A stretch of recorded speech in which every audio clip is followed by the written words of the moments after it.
సంవత్సర కాలంగా రైతులకి తీవ్ర అన్యాయం జరుగుతూ ఉంది. మరీ ముఖ్యంగా చిత్తూరు జిల్లాలో అందరూ కూడా మామిడికాయల పైన రైతులందరూ కూడా మామిడికాయల పైన ఆధారపడి బతికే పరిస్థితి ఉంది. అదేవిధంగా పాలు పైన కూడా ఈ ప్రభుత్వం వచ్చినాక ఈరోజు రాష్ట్ర వ్యాప్తంగా చూస్తున్నాం. మిర్చి రైతులు కానీ అట్లా ప్రాన్స్ పెంచే రైతులు కానీ ఈరోజు మామిడికాయల రైతులు కానీ ఎప్పుడు కూడా గత 20 సంవత్సరాల్లో కూడా లేని రేట్లు ఈరోజు 3.5 రూపాయలు 4 రూపాయలు ఒక కిలో మామిడికాయలు ఈరోజు ఫ్యాక్టరీలు తీసుకుంటున్నాయంటే ఇంత దారుణంగా పరిస్థితి ఎప్పుడు కూడా లేదు. ప్రభుత్వం స్పందించి వీళ్ళందరూ కూడా న్యాయం చేయాలని చెప్పి కూడా మేము కోరుతా ఉన్నాము.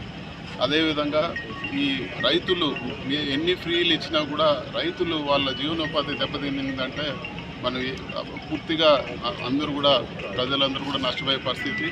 మరీ ముఖ్యంగా చూస్తే పాల రైతులు రేట్లు కూడా దాదాపు 4-5 రూపాయలు తగ్గిపోయిన పరిస్థితి. అమూల్ను దెబ్బతీసి ఈరోజు ప్రైవేట్ డైరీలన్నీ కూడా రేట్లు కార్టెల్ అయ్యి ఈరోజు రేట్లు తగ్గించేసిన పరిస్థితి జిల్లాలో చూస్తూ ఉన్నాం. ఇవన్నీ కూడా ప్రజలకు ఇబ్బందులు జరిగే పరిస్థితులు. వీటన్నిటిపైన కూడా జగన్మోహన్ రెడ్డి గారు స్పందిస్తారు. వాళ్ళ పక్షాన అందరి తరఫున కూడా ఆయన పోరాటం చేస్తారని చెప్పి కూడా నేను తెలియజేస్తున్నాను. ఈరోజు జగన్మోహన్ రెడ్డి గారు ఎక్కడ పర్యటన చేసినా కూడా జీర్ణించుకునే పరిస్థితి కూడా లేదు. ఆయన ఏం అడుగుతూ ఉన్నారు, మీరు ఇచ్చిన హామీలు నెరవేర్చమని చెప్పి ఆయన అడుగుతూ ఉన్నారు. కానీ పరిస్థితి చూస్తే ఆయన్ని ఏ రోజైతే ఆయన ప్రజల్లోకి పోయి హామీలు నిలబెట్టుకోమని కోరుతారో ఆయన వ్యక్తిగతంగా దూషించే పని తప్పితే వేరే ఒక పని చేయడం లేదు.